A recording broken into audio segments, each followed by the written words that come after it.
मी श्रुती कुलकर्णी पासून स्वागत करते। कोल्हापूर जिल्ह्याचं राजकारण हे सहकार, शेती आणि उद्योगधंद्यांभोवती फिरत असतं आणि याच राजकारणात नांदेकर कुटुंबाचं नावही महत्त्वानं घेतलं जातं। याच कुटुंबातील सर्वसामान्यांचे प्रश्न सोडवण्यासाठी सतत धडपडत असणारा एक आश्वासक चेहरा म्हणजे यशवंत उर्फ बाबा नांदेकर। आरोग्यमंत्री प्रकाश आंबेडकर यांचे निकटवर्तीय आणि भुदरगड पंचायत समितीचे माजी सभापती अशी त्यांची ओळख आहे। बाबांच्या या राजकीय कारकिर्दीत त्यांच्या पत्नी सौ सारिका नांदेकर यांचं योगदानही तितकंच महत्त्वाचं आहे।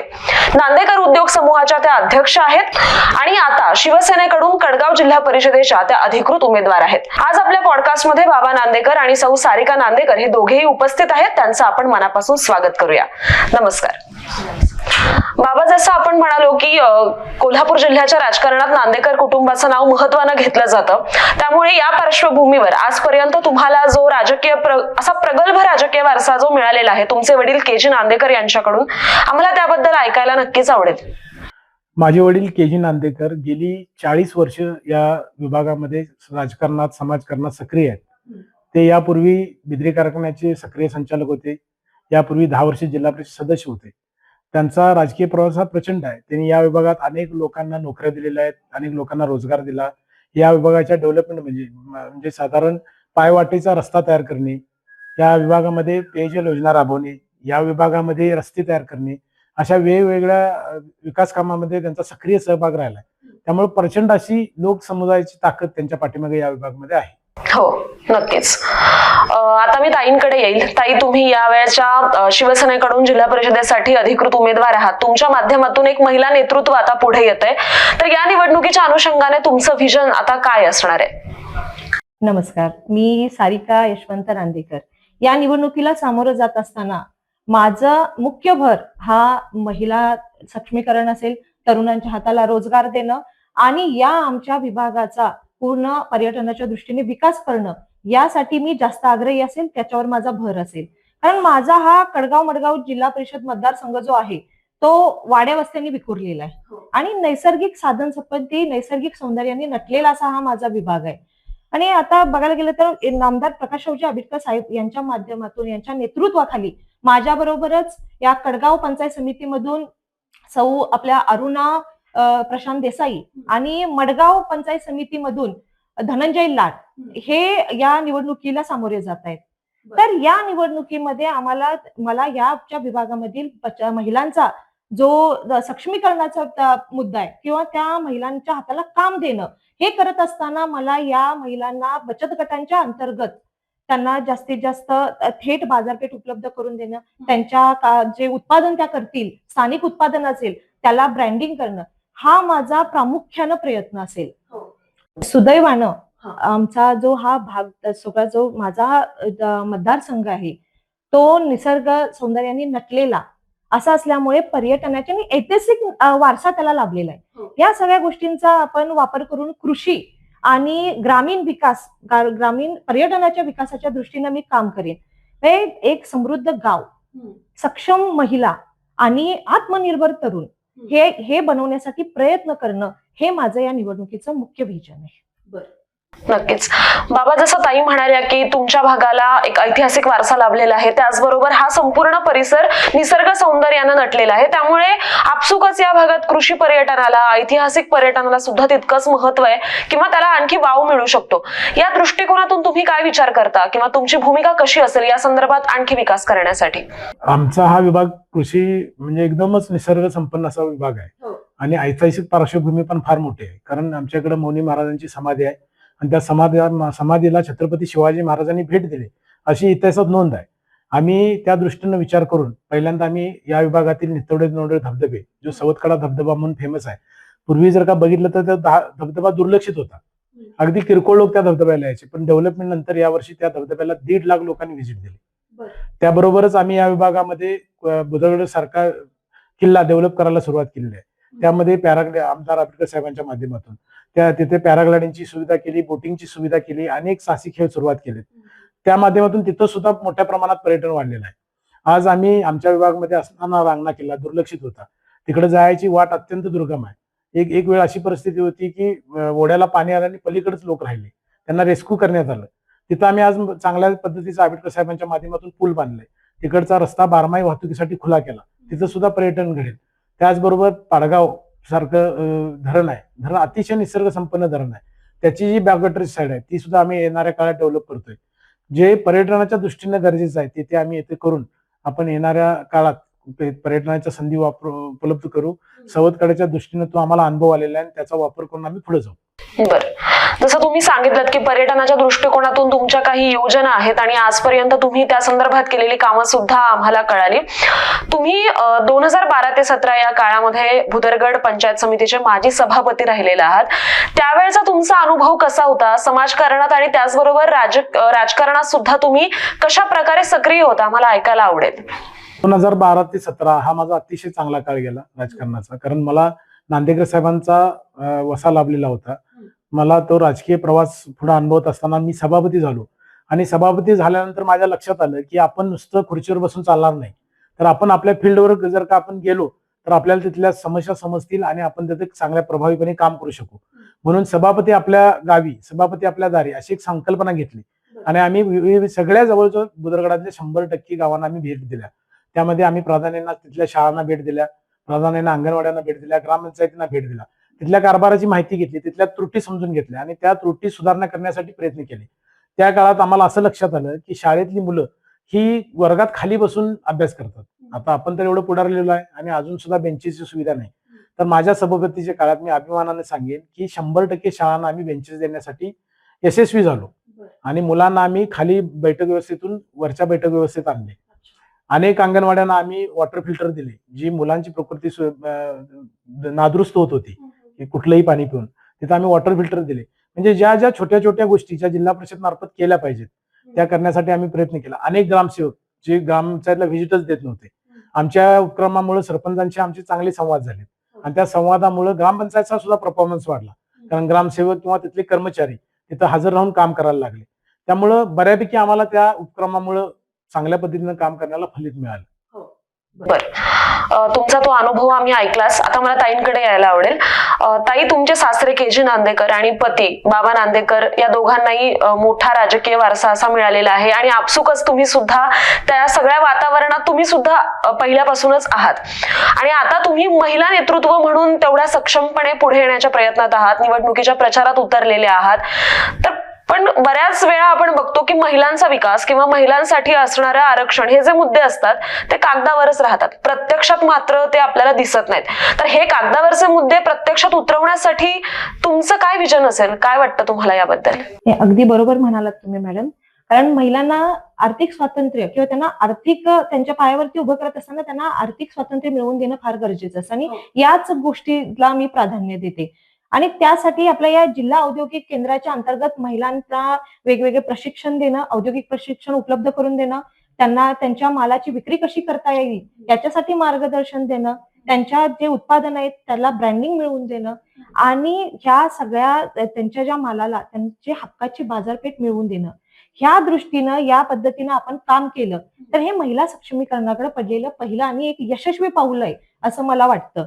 आणि त्याचबरोबर आपल्या जिल्हा परिषदेच्या ज्या महिला व बालकल्याण जे विभाग असतो त्या अंतर्गत ज्या विविध योजना राबवल्या जातात त्या प्रत्येक महिलेपर्यंत पोहोचवण्यासाठी मी नेहमी प्रयत्नवत राहीन. ताई, जसं तुम्ही म्हणालात की महिला सक्षमीकरणासाठी सगळ्यात महत्वाचं पाऊल असतं ते आधी तर महिलांना आर्थिकदृष्ट्या स्वतंत्र करणं, त्यांना हक्काची बाजारपेठ उपलब्ध करून देणं. आणि जसं आपण सुरुवातीलाच तुमचा परिचय करून देताना सांगितलं की तुम्ही नांदेकर उद्योग समूहाच्या अध्यक्ष आहात, तर कशा प्रकारे सांभाळता ही जबाबदारी गृहिणी म्हणून, एक बाहेर म्हणजे वर्किंग वुमन म्हणून, आणि त्याचबरोबर तुम्हाला कुटुंबाकडून आजपर्यंत कशा प्रकारे पाठबळ मिळालं या प्रवासात? हे अतिशय तुम्ही महत्वाचा प्रश्न मला विचारलात. कारण कसं आहे की एखादी महिला पुढे जात असताना तिला कुटुंबाचं पाठबळ मिळणं फार गरजेचं असतं आणि त्यावेळी माझे सासरे आदरणीय नांदेकर साहेब आणि माझे पती बाबा नांदेकर साहेब ह्यांचं कसं आहे की तू एक महिला म्हणून तिनं घरात राहिलं नसलं पाहिजे, की आज आम्ही समाजकारण करतो, सगळ्यांना वेगळ्या वेगळ्या दृष्टीनं महिला पुढे आलं हे सांगतो आणि त्यावेळी माझ्याच घरातली महिला पाठीमागे राहिली नसली पाहिजे हा त्यांचा आग्रह असतो आणि त्याच्यासाठी ते नेहमी मला प्रत्येक गोष्टीमध्ये पुढं, अगदी कोणताही कार्यक्रम असेल किंवा राजकीय असेल किंवा माझ्यामध्ये असणाऱ्या गुणांना वाव देण्याचं काम त्यांनी केलं. त्यांना नेहमी वाटतं की मी एखादी लिडरशिप करू शकते. आणि त्या दृष्टीने त्यांनी मला जो आवड होती, की मग त्यांनी मला सांगितलं की टुटी फ्रुटीचा आपण जो बिझनेस आमचा टुटी फ्रुटीचा एक आहे कारखाना, तर तो घालण्यामध्ये बाबा नांदेकर साहेब म्हणजे माझ्या पतींचा मला साथ मिळाली. त्यामध्ये आम्ही तो चालवला. त्यामध्ये मी 50 महिलांना रोजगार दिला आणि त्यामध्ये तो अतिशय चांगल्या पद्धतीने चालू आहे. आणि जे नांदेकर उद्योग समूह आहे, कारण स्वतः नांदेकर साहेब हे राजकारण करतात, ते समाजकारण करतात आणि त्याचबरोबर ते एक गव्हर्नमेंट कॉन्ट्रॅक्टर आहेत. आणि हे सगळं बघत असताना त्यांनी जे उद्योग चालू केलेत, की त्यांच्या बरोबरीनं मीही त्यात उतरावी म्हणून त्यांनी त्याचं मला अध्यक्षपद दिलं आणि ते मी अतिशय चांगल्या पद्धतीने सांभाळू शकतो कारण या दोघांची मला साथ आहे. म्हणजे ज्या पद्धतीनं एखादा पुरुषाच्या पाठीमागं महिलेचा हात असतो, तसे यशस्वी महिलेच्या पाठीमागे देखील एखाद्या पुरुषाचा हात खंबीरपणे असावा लागतो, असं आहे. त्यामुळे आपल्या कुटुंबाची साथ असेल तर महिला पुढे जाऊ शकते. असं. तुम्ही खूप महत्वाचा मुद्दा हायलाईट केलात, म्हणजे इतर महिलांच्या सक्षमीकरणासोबतच तुमच्या कुटुंबातील स्त्रियांनी सुद्धा मागे असू नये, त्यांनी सुद्धा बाहेर पडावं, तेवढीच मेहनत घ्यावी अशी सगळ्यांची इच्छा होती. महिला सक्षमीकरण ह्या महत्वाच्या मुद्द्याबरोबरच दुसरा एक महत्वाचा प्रश्न येतो, तो युवकांसाठीचा रोजगार. कारण सध्या देशभरात हा महत्वाचा मुद्दा झालेला आहे. त्यामुळे मला या प्रश्नाबद्दल तुमचं मत जाणून घ्यायला नक्कीच आवडेल की विरोधकांकडून कुठेतरी युवकांना रोजगाराचं आमिष दाखवलं जात आहे, काहीतरी भूलथापा दिल्या जात आहेत. अशा वेळी युवकांच्या रोजगारासाठी तुमचे काय प्रयत्न असतील आणि तुम्ही कशा प्रकारे ती भूमिका पार पाडता? अत्यंत महत्वाचा आणि गरजेचा प्रश्न तुम्ही विचारला ह्या निवडणुकीच्या दृष्टीनं. कारण आज बघायला गेलं तर युवकांना रोजगार देणं ही काळाची गरज आहे. कारण आपल्या भागातील युवक मोठ्या प्रमाणात पुण्या मुंबईला ट्रान्सफर होत आहेत, तिकडे जात आहेत. तर ते युवक गावात राहायचे असतील तर त्यांना इतर रोजगार उपलब्ध करून देणं गरजेचं आहे. पण तो रोजगार हा शाश्वत असला पाहिजे, कायमस्वरूपी असला पाहिजे. हा रोजगार हा तात्पुरता नको, म्हणजे तात्पुरता ठेकेदारी पद्धतीवर किंवा काय पुढे जाऊन बंद पडणारा अशा पद्धतीचा रोजगार नको. त्यामुळं आम्ही आंबेडकर साहेबांच्या माध्यमातून, मी स्वतः शरद सहकारी सूतगिरण आहे जी आकुर्ड्याच्या माळावर आता उभी राहते आहे, त्या सूतगिरणीचा संचालक आहे. त्याच्या माध्यमातून आमचे रोजगार निर्मिती आहे. आणि तुम्ही जर का इथंच पलीकडच्या आपल्याच मतदारसंघात देवर्डे म्हणून गाव आहे, त्या देवर्डे गावामध्ये सहकारी साखर कारखान्याची आम्ही उभारणी करतोय. आता पहिल्या टप्प्यात आम्ही त्या साखर कारखान्याच्या लँड डेव्हलपमेंट, म्हणजे तिथे जाणारे रस्ते, तिथे असणारे लँड, त्याची डेव्हलपमेंट चालू आहे. ह्या दोन माध्यमातून आम्ही मोठ्या प्रमाणात रोजगार निर्मिती करणार आहे. त्याबरोबरच मगाशी मी तुम्हाला सांगितलं त्याप्रमाणे आपण पर्यटनातून सुद्धा फार मोठ्या प्रमाणात इकडे शाश्वत रोजगार निर्माण करण्याचा प्रयत्न करतोय, ज्यामध्ये आम्ही रांगणा डेव्हलप करतोय, पाडगाव बॅकवॉटर डेव्हलप करतोय, नाईकवाडी धबधबे डेव्हलप करतोय, बुजरड किल्ला डेव्हलप करतोय, त्यानंतर नितवडे दोनवडे आपला जो सवतकडा धबधबा आहे तो धबधबा सुद्धा डेव्हलप करतोय. त्यामुळे आमचं असं मत आहे की येणाऱ्या भविष्य काळात जो काय आम्ही रोजगार युवकांना देऊ तो शाश्वत असेल, कायमस्वरूपी असेल आणि चांगल्या पद्धतीचा असेल. त्या दृष्टीने आमची व्यूहरचना चाललेली आहे. ठीक आहे, म्हणजे महिला सक्षमीकरणासोबतच युवकांसाठीचा रोजगार हा सुद्धा महत्वाचा प्रश्न सोडवण्यासाठी तुमच्याकडे काहीतरी विजन आहे, त्या संदर्भातल्या काही योजना तुमच्याकडे ऑलरेडी आहेत, हे ऐकून बरं वाटलं. यासोबतच आणखी एक महत्वाचा प्रश्न येतो, तो म्हणजे जिल्हा परिषद शाळांमधून आपण बघतोय की ह्या शाळा खाली होत आहेत, विद्यार्थ्यांचं स्थलांतर होत आहे, दुसरीकडे शिकायला जात आहेत. हे सगळं रोखण्यासाठी आणि कुठेतरी मराठी शाळांचा तोच दर्जा कायम टिकवून ठेवण्यासाठी काय तुमच्या डोक्यात योजना आहेत किंवा कशा प्रकारे त्या तुम्ही अंमलात आणू शकता असं तुम्हाला वाटतं? या प्रश्नाचं उत्तर मीच आपल्याला देतो, कारण मी सभापती म्हणून काम केलंय. आता जर जी काय आपल्या इकडे जी मराठी शाळांमधून गळती चालली, ही असणारी वेगवेगळ्या खाजगी शाळांच्या असणाऱ्या बिल्डिंग, त्यांचं इन्फ्रास्ट्रक्चर, त्यामुळे तर आपण जर का आता बघायला गेलो तर आपल्या ज्या जिल्हा परिषद शाळा आहेत त्या अत्यंत चांगल्या देखण्या करणं, त्याच्यामध्ये वेगवेगळ्या सुविधा करणं, वेगवेगळ्या डिजिटल क्लासरूम असेल किंवा तिथे कम्प्युटरायझेशन करणं, तिथे नवीन प्रकारचे सॉफ्टवेअर देणं, म्हणजे अत्याधुनिक जे काय आहे ते तिथं आणणं, चांगल्या पद्धतीचे शौचालय आणणं, चांगल्या पद्धतीचं इन्फ्रास्ट्रक्चर आणणं, चांगल्या पद्धतीच्या गार्डन्स आणणं, क्रीडांगण विकसित करणं, हे जर का आपण केलं तर पुन्हा एकदा ती गळती थांबेल असं मला वाटतंय. कारण जे का आता आपण खाजगीकडे ओढा दिसतोय, इकडं आपण एका बाजूला फ्रीमध्ये मुलांना शिक्षण देतोय आणि दुसऱ्या बाजूला शिक्षण विकत घेऊन मुलं तिकडे चाललेले आहेत. हे जर का थांबवायचं असेल तर आपल्याला हे सगळ्या सुविधा शाळेमध्ये निर्माण करणं हे आमचं भविष्य काळातलं विजन असणार आहे. सारिकाताई, आता तुम्हाला मला एक प्रश्न विचारायला आवडेल. कोल्हापूर जिल्हा हा आरोग्यमंत्री प्रकाश आंबेडकरांचा जिल्हा म्हणून ओळखला जातो. त्यांचं आरोग्याबाबतीतलं कामही महत्वाचं आहे, मोठं आहे. अशा वेळी तुमच्या भागातील एक जो स्पेसिफिक तुमचा मतदारसंघ येतो, या भागामध्ये प्राथमिक आरोग्याला बळकटी देण्यासाठी किंवा त्या संदर्भातल्या योजना चांगल्या प्रकारे जनतेत राबवण्यासाठी तुमचं काय विजन आहे, कसा विचार करता त्याबद्दल?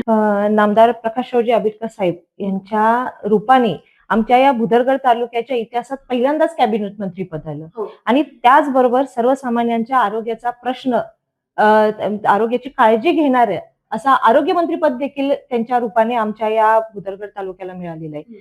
तर त्या दृष्टीने बघायला आणि त्या सर्वसामान्यांच्या आरोग्याची काळजी घेणारा आरोग्य दूत म्हणून अतिशय झपाट्यानं आरोग्यमंत्री काम करत आहेत. आणि ते त्यांचं नाव होत आहे आणि हे सगळं बघता ही व्यवस्था अतिशय बळकट होत चाललेली आहे. तर तुम्ही बघाल तर आमचं जे कडगावचं प्राथमिक आरोग्य केंद्र आहे, तर त्याचं ग्रामीण रुग्णालयामध्ये कशा पद्धतीनं रूपांतर करता येईल याच्यासाठी आम्ही प्रयत्न होतोय. आणि जर तो आमचा प्रयत्न यशस्वी झाला तर आमच्या या इथल्या सर्वसामान्य लोकांना चांगल्या पद्धतीच्या आरोग्याच्या सगळ्या सुविधा सहज उपलब्ध होणार आहेत. आणि त्याच्यासाठी आम्ही प्रयत्न होते, कारण आमचे स्वतः कॅबिनेट मंत्री, आमचे आरोग्य मंत्री प्रकाश आंबेडकर साहेब जे आमचं नेतृत्व करतायत, त्यांच्याकडेच हे सगळे खाते असल्यामुळं आम्हाला ते करणं सोपं झालं आणि त्याच्यासाठी आम्ही नेहमीच प्रयत्नरत राहू. बाबा, तुम्ही मागच्या 10 वर्षांपासून प्रकाश आंबेडकरांसोबत काम करत आहात. त्यांचे निकटवर्तीय म्हणून ओळखले जाता, विश्वासू म्हणून ओळखले जाता. तर ह्या 10 वर्षांच्या कालखंडात विकासाची काही कामं झाली असतील, तर कशा प्रकारे तुमचा आजपर्यंतचा हा प्रवास होता? काय काय कामं तुमच्या माध्यमातून या भागात करण्यात आली आहेत? तुम्ही आता आलाय ते अतिशय चांगल्या रस्त्यानं गारगोटीत इथं आलाय, म्हणजे तुम्हाला अगदी मुंबईला गेल्यासारखं वाटलं असेल. हो. हे जर का तुम्ही 10 वर्षापूर्वी आला असता तर आमचा विभाग हा दुर्गम आणि डोंगराळ विभाग म्हणून नावाजलेला होता. म्हणजे इकडून जर का एखादा माणूस गारगोटीला गेला तर अगदी लाल भडक धुळीनं माखलेले तिचे कपडे असायचे आणि गारगोटीत गेल्या गेल्या आम्हाला लोक म्हणायचे, कोकणात आलास काय? अशा पद्धतीचं वातावरण आमच्या इथं होतं. पण आज जर का तुम्ही बघितलं, कुठलीही वाडी घ्या, कुठलंही गाव घ्या, असं एखादं गाव नाही, वाडी नाही की तिथं आमचा रस्ता पोचलेला नाही. मग वाड्यांची पाण्याचे प्रश्न असतील, वाड्यांचे रस्त्यांचे प्रश्न असतील, पेयजल योजनांचे प्रश्न असतील, त्याच्याही पलीकडे जाऊन आमच्या इकडं आमचं धरण आहे, त्या धरण असून सुद्धा आमची व्ही बँक आहे. म्हणजे सगळी जी गाव आहेत ती वरच्या बाजूला आहेत. उदाहरणार्थ आमच्याकडे गेली सातत्यानं 40 वर्ष देळेचीवाडी प्रकल्पाची मागणी होत होती. ती आमदार आंबेडकर साहेबांच्या माध्यमातून आम्ही सोडवली. त्याचं काम चालू आहे. पलीकडच्या बाजूला कारोडे लघुपाट बंधाऱ्याचं काम चालू आहे. मडगाव लघुपाट बंधाऱ्याचं लवकरच काम चालू होतंय. वासुलीचा प्रकल्प रखडलेला होता, तो प्रकल्प सुद्धा पूर्ण होऊन आता त्याचं पाणी कार्यान्वित झालेलं आहे. तुम्हाला 2-3 वर्षापूर्वीची दुःखद घटना माहितीच असेल की आमच्याकडे 1 सप्टेंबर रोजी मेघोली धरण फुटलं आणि धरण फुटल्यानंतर जी विपत्ती झाली, त्या विपत्तीमध्ये फार मोठ्या प्रमाणात आम्हाला काम आंबेडकर साहेबांच्या माध्यमातून करता आलं. आम्ही लोकांच्या जमिनी सपाट करून दिल्या. आम्ही लोकांना त्याचे जे काही नुकसान झालं त्याचे मोबदले अगदी वेळेत दिले. लोकांच्या विहिरी मुजल्या होत्या, त्या विहिरी मारून दिल्या. म्हणजे हे शासनामार्फत सगळं केलं. म्हणजे प्रकाश आंबेडकरांचं जे कार्य आहे त्यांच्या मार्फत आम्ही केलं आणि आज ते धरण अगदी रेकॉर्ड ब्रेक टाइम मध्ये आम्ही 2 वर्षात उभा करून आता ते पूर्ण सिंचनाला धरण तयार आहे. याबरोबरच आम्ही या विभागामध्ये अंतर्गत पाण्याचे रस्ते असतील, मुलांच्यासाठी खेळाचे विषय असतील, म्हणजे असं एखादा विषय नाही की त्या विषयात आम्ही काम केलेलं नाही. आरोग्याचे घ्या, शाळेचे घ्या, अंगणवाड्यांचे घ्या, प्रत्येक विषयात आम्ही काम केलंय आणि येणाऱ्या भविष्य काळात याच विभागात आमदार साहेबांच्या माध्यमातून आपण साखर कारखाना उभा करतोय युवकांच्यासाठी. आणि येणारे सुद्धा बरेचसे प्रश्न आहेत, ते सुद्धा सोडवण्यासाठी आम्ही प्रयत्नशील राहू आणि राहिलेलो आहोत. गेल्या 10 वर्षात ह्या विभागाचा कायापालट आम्ही आमदार आंबेडकर साहेबांच्या माध्यमातून त्यांचा पाठलाग करून आम्ही केलेला आहे. नक्कीच. सारिकाताई, जसं बाबा म्हणाले की मागच्या 10 वर्षांमध्ये जी विकास कामं झाली त्यामध्ये त्यांचा सुद्धा वाटा महत्वाचा होता. पण असे अजून कुठले प्रश्न तुम्हाला वाटतात की ज्यावर काम होणं गरजेचं आहे आणि खरंच तुम्ही ज्यासाठी कार्यरत राहाल पुढची 5 वर्ष?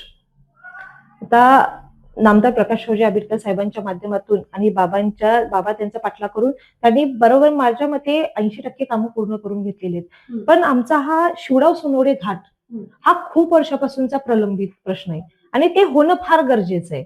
आणि त्याच्यासाठी 100% मला वाटतं की अजून आम्ही जोर लावू, प्रयत्न करू आणि तो घाट फोडण्यासाठी आम्ही प्रयत्नवत राहू. आणि साहेबांनी सांगितलंच की पाण्याचा प्रश्न बऱ्यापैकी आम्ही संपवत आणलेला आहे. पण पिण्याच्या पाण्याचा प्रश्न जरी संपत आला असला तरी बऱ्याच ठिकाणी अजून शेतीचा पाण्याचा प्रश्न अजून प्रलंबित आहे. जरी आमच्याकडे पाटगाव धरण असलं तरी बऱ्याच ठिकाणी अजून शेतीच्या पाण्याचा प्रश्न आम्हाला भेडसावतोय. आणि तो पूर्ण करण्यासाठी लघु पाटबंधाऱ्यासारखे एखादा प्रकल्प उभा करून तो प्रश्न मार्गी लावण्यासाठी मी प्रयत्न करेन.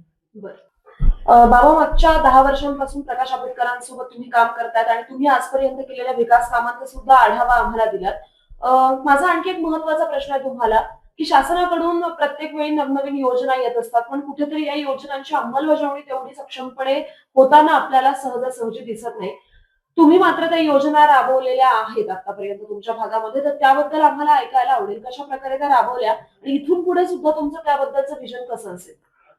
प्रकाश आंबेडकर साहेबांच्या माध्यमातून आम्ही वैयक्तिक लाभाच्या आणि इतर योजना अतिशय प्रभावीपणे राबवू शकलो.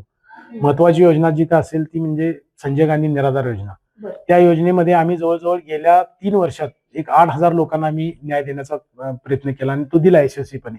येणाऱ्या भविष्य काळात सुद्धा म्हणजे जे 65 वर्षाच्या वरचे वृद्ध आहेत आणि जे निराधार आहेत, ज्यांना आर्थिकदृष्ट्या कमकुवत आहेत, त्यांना आम्ही दर महिन्याला 1,500ची पेन्शन देण्याचा प्रयत्न केला. जे अपंग आहेत त्यांना सुद्धा आम्ही 2,500ची पेन्शन देण्याचा प्रयत्न केला. उर्वरित आहेत त्यांच्यासाठी सुद्धा आमचे प्रयत्न चालू आहेत. त्याबरोबरच एक महत्वाची योजना जी आम्ही राबवली ती मुख्यमंत्री आरोग्य योजना जी आहे, जे आरोग्य योजनेमध्ये विविध 2 मिनिटं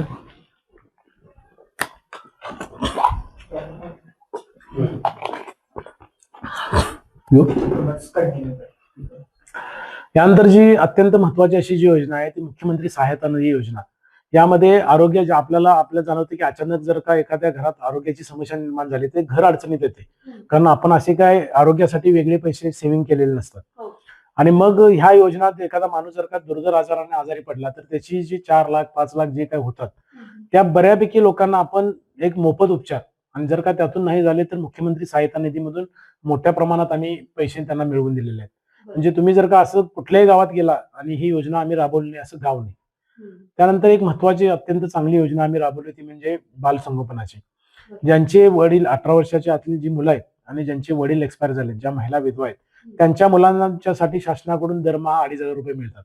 ती योजना सुद्धा जवळजवळ आम्ही या विभागातील 100% महिला पूर्ण केलेल्या आहेत. म्हणजे सगळ्यांना आम्ही इथं लाभ देऊ शकलो. ती सुद्धा योजना आम्ही अत्यंत प्रभावीपणे राबवलेली आहे. मधल्या काळात जी योजना आली ही मुख्यमंत्री लाडकी बहीण योजना, त्यामध्ये सुद्धा अग्रेसिव्हली आम्ही काम केलं. सगळ्या महिलांना जवळजवळ न्याय देण्याचं काम केला. ज्या महिलांची बसत नव्हती किंवा ज्या महिलांना कागदामध्ये त्रुटी होत्या त्या त्रुटी कशा पद्धतीने करता येतील, त्यांची कागद कशा पद्धतीने मिळवता येतील, ती शासन दरबारी सादर करता कशा पद्धतीने येतील, यामध्ये आम्ही अग्रेसिव्हली काम केलं.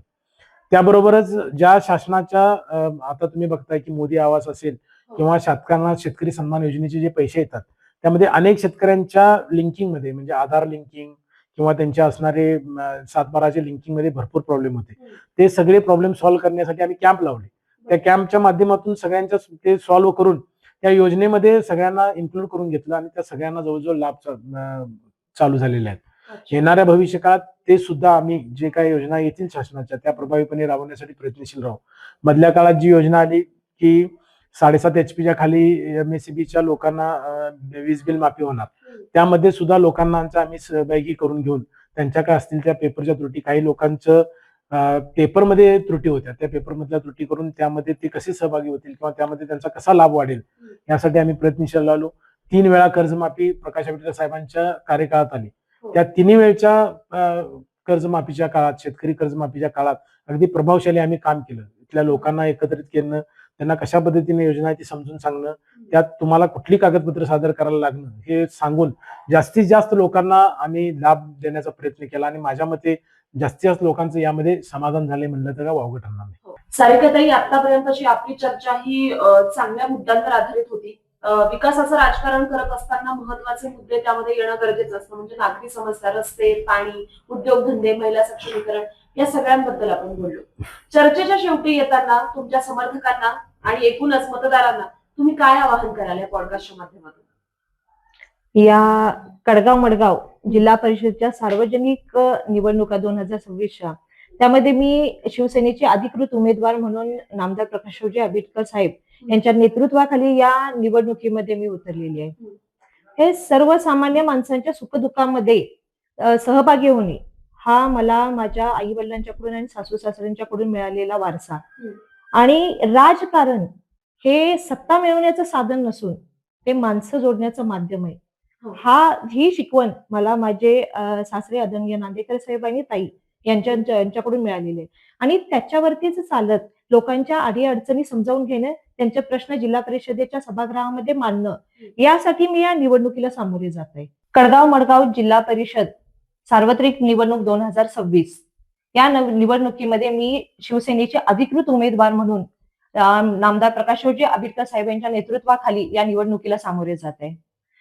सर्वसामान्य लोकांच्या सुखदुःखामध्ये सहभागी होण्याचा हा वारसा मला माझ्या आई वडिलांच्याकडून, माझ्या सासू सासऱ्यांच्याकडून मिळाला. आणि राजकारण हे सत्ता मिळवण्याचं साधन नसून त्यातून लोक जोडण्याचं माध्यम असतं, हे शिकवण मला माझ्या आदरणीय सासरे नांदेकर साहेब आणि ताई यांच्याकडून मिळालं. आणि त्यांच्याच पावलावर पाऊल ठेवत मी सर्वसामान्य लोकांच्या अडीअडचणी समजून घेत त्यांच्या प्रश्न आपल्या या जिल्हा परिषदेच्या सभागृहामध्ये मांडण्यासाठी म्हणून मी या निवडणुकीला सामोरे जात आहे. ही आत्ताची निवडणूक जी आहे ती विकासाची निवडणूक आहे. हे विकास करण्याची क्षमता असणारी, विकास निधी ओढून आणण्याची ताकद असणारी आणि नामदार प्रकाशराव आंबेडकर साहेबांसारखा व्हिजनरी नेता आहे म्हणून तुम्ही धनुष्यबाणासमोरील 1 नंबरचं बटन तुम्ही दाबून या येणाऱ्या निवडणुकीमध्ये मला तुमची सेवा करण्याची संधी द्यावी, ही अशी विनंती मी तुम्हाला करते. धन्यवाद.